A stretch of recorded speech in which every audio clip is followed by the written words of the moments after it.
Bismillahirrahmanirrahim.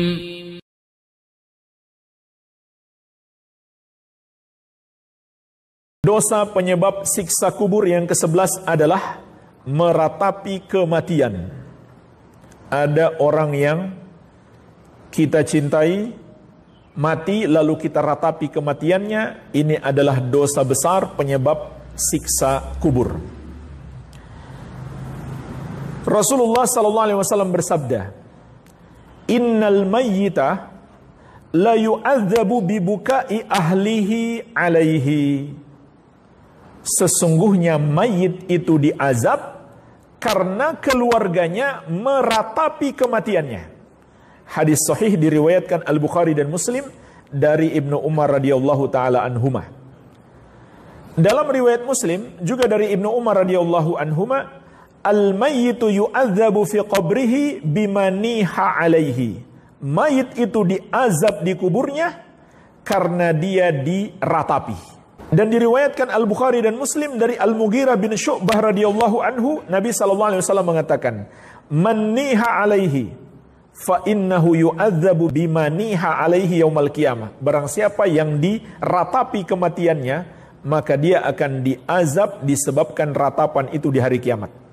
Jadi ini dua hadis, dapat azab kubur dan juga azab di hari kiamat karena dia diratapi kematiannya. Nah jemaah sekalian, apa makna hadis ini?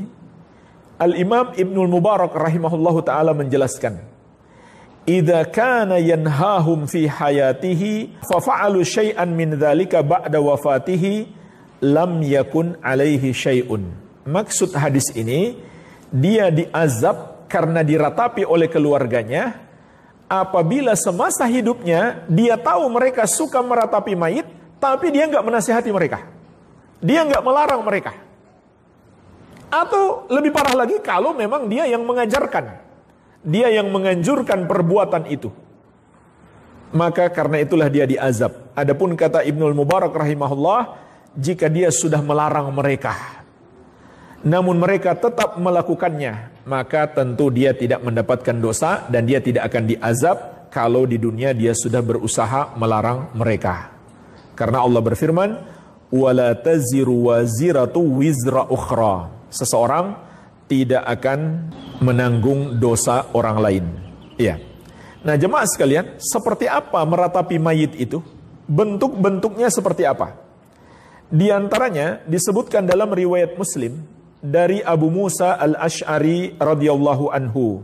Beliau mengatakan, "Inna Rasulullah sallallahu alaihi wasallam bari'a minas saliqah wal haliqah wasyaqah."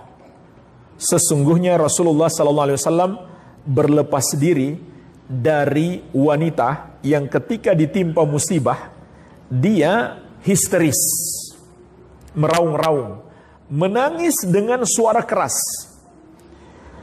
memotong rambut dan mencabik-cabik pakaian. Jadi dalam hadis ini dijelaskan 3 bentuk meratapi mayit. Dan disebut yang melakukan itu adalah wanita. Maksudnya kebanyakan yang melakukannya wanita. Mungkin saja ada laki-laki tapi jarang.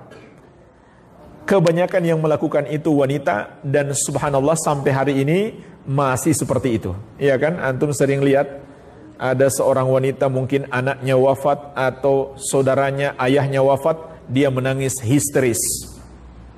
Masih terjadi. Makanya Nabi SAW mengingatkan di sini wanita.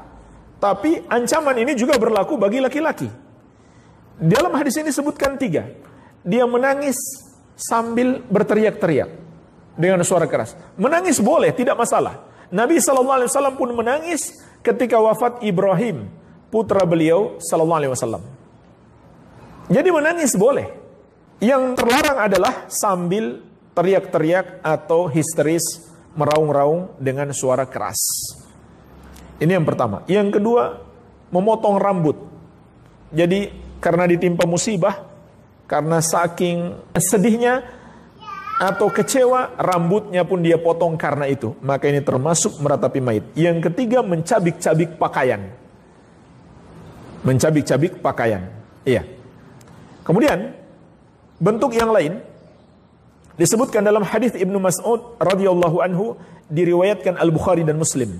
Rasulullah sallallahu alaihi wasallam bersabda, "Laisa minna man latamal khududa wa syaqqal juyuba wa da'a bid'awal jahiliyah." Bukan bagian dari kami, kata Nabi sallallahu alaihi wasallam.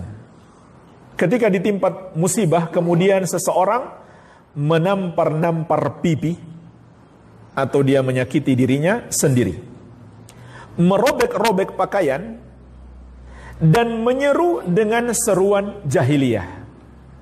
Jadi dalam hadis ini juga disebutkan 3 saat ditimpa musibah. Yang pertama, menyakiti diri sendiri, dan itulah yang dilakukan oleh orang-orang Syiah setiap tanggal 10 Muharram untuk meratapi kematian Al-Husain. Orang-orang Syiah setiap tanggal 10 Muharram mereka buat ritual menyakiti diri sendiri untuk meratapi kematian Al-Husain.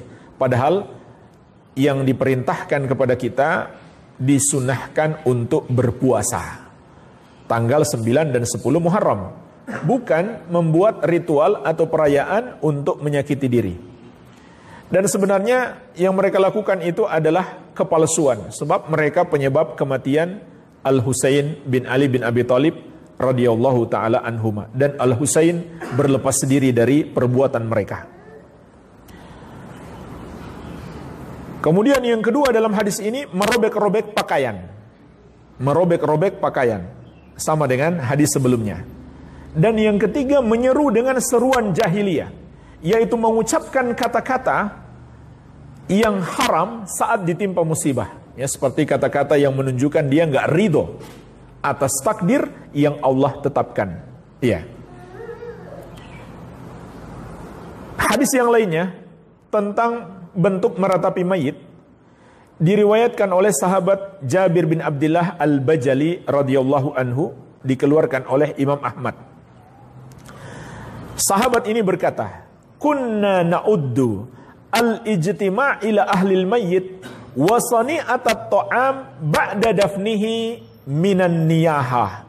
Dahulu kami di sini adalah Nabi sallallahu alaihi wasallam dan para sahabat menganggap bahwa berkumpul di rumah keluarga mayit dan membuat makanan setelah dia dikuburkan termasuk meratapi mayit.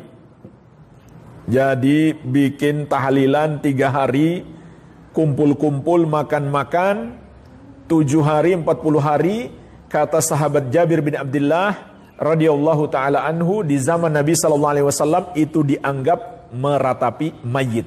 Oleh karena itu dalam kitab Al-Um, Imam Syafi'i rahimahullah melarang itu. Beliau melarang kumpul-kumpul makan-makan di rumah orang yang sudah wafat tersebut. Tapi hari ini malah dianggap sebagai sebuah ibadah. Iya. Dan ini memberatkan jemaah sekalian. Orang sudah ditimpa musibah, disuruh bikin acara lagi. Dan semua bid'ah itu memberatkan. Agama ini mudah. Kalau kita tambah-tambahkan, malah memberatkan kita. Bahkan, ada orang saya kenal, dia sampai berhutang. Wafat istrinya, dia lagi kesusahan, lagi sedih, disuruh pinjam uang lagi buat bikin acara tahlilan. Subhanallah. Udah susah, ditambah susah. Dan di sebagian daerah, itu jadi ajang kesombongan dan ujub, dan riak, pamer. Makanya mereka berlomba-lomba siapa yang sembelih sapi terbanyak saat kematian orang tuanya. Dan mereka mengira itu bentuk bakti kepada orang tua. Padahal bisa jadi orang tuanya diazab gara-gara itu. Sebagaimana dalam pembahasan kita ini. Jadi ajang berbangga-bangga. Dan mereka celah orang yang tidak melakukannya. Subhanallah. Ini tidak diragukan lagi adalah tipuan setan.